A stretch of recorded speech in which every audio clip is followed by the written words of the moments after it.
Have you ever been hurt so deeply that you stopped explaining yourself?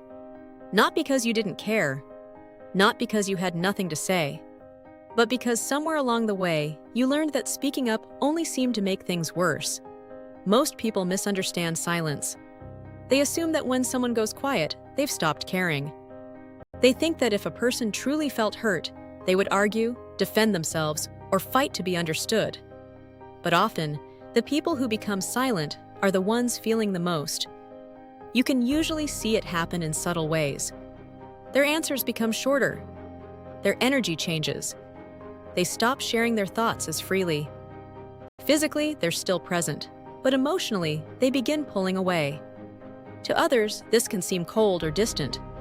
But beneath that silence, an entirely different process is taking place. For many people, silence isn't the absence of emotion.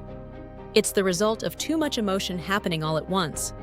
Their mind is replaying the conversation, analyzing every word, every tone, and every possible meaning. They're trying to understand what happened while also managing the hurt, disappointment, or confusion they're feeling. At the same time, a protective instinct begins to take over. Instead of moving toward the conflict, they step away from it. Not because they don't care, but because distance feels safer than risking another misunderstanding. Psychologists often refer to this as emotional withdrawal. Emotional withdrawal is a coping response that happens when someone feels emotionally overwhelmed or unsafe. While it may look like avoidance from the outside, it's often a form of self-protection. Just a quick reminder: if you like learning new things, don't forget to hit that like button and subscribe if you enjoy this content.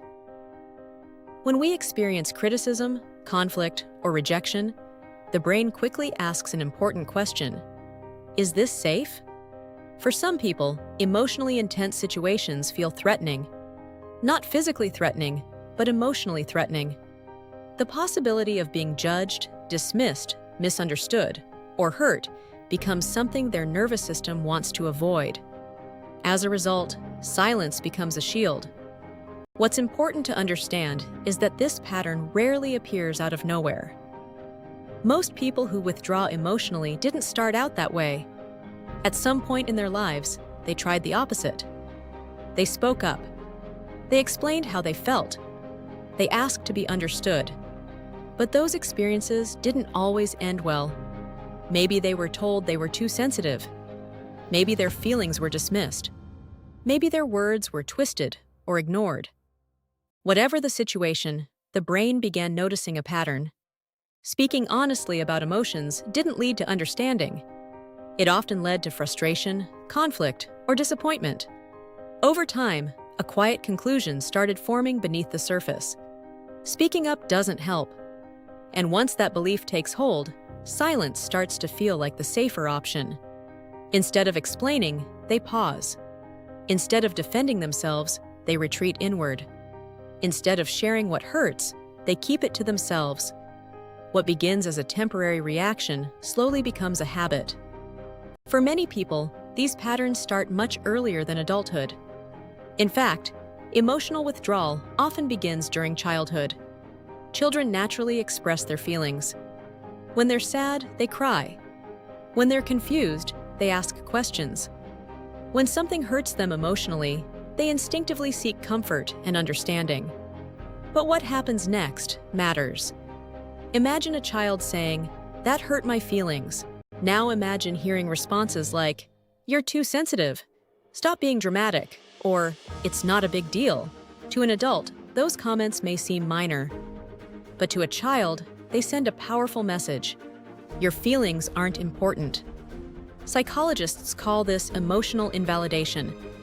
It's what happens when someone's emotions are dismissed, minimized, or ignored rather than acknowledged. When emotional invalidation happens repeatedly, children adapt. They learn that expressing feelings may lead to criticism rather than comfort. So they begin changing their behavior. Instead of expressing sadness, they hide it. Instead of explaining their hurt, they keep it inside. Instead of asking for understanding, they try to handle everything alone. At first, this is simply a way to avoid emotional pain. But over time, it becomes a deeply ingrained habit. The child grows into an adult who appears independent and self-sufficient. Yet beneath that independence is often someone who learned very early that vulnerability comes with risks. One of the biggest misconceptions about emotionally withdrawn people is the belief that nothing is happening inside them. In reality, the opposite is often true.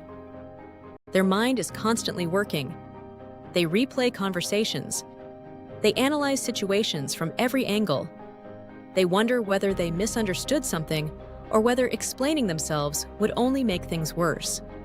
While others see silence, they're carrying on an entire emotional conversation internally. The problem is that those thoughts often stay trapped inside. And the longer this pattern continues, the more natural it becomes. What many people don't realize is that emotional withdrawal isn't just a habit of the mind. Over time, it becomes connected to the body itself.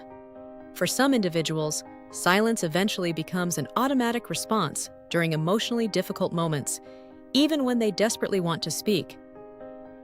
In Part 2, we'll explore what happens inside the brain and nervous system when someone freezes emotionally, why silence can create loneliness even when connection is deeply desired, and how healing begins when a person finally feels safe enough to be heard.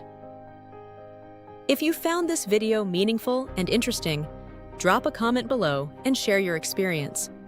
Please don't forget to like, subscribe, and share it with someone who might find this content useful. And as always, thank you for listening, and we'll see you next time.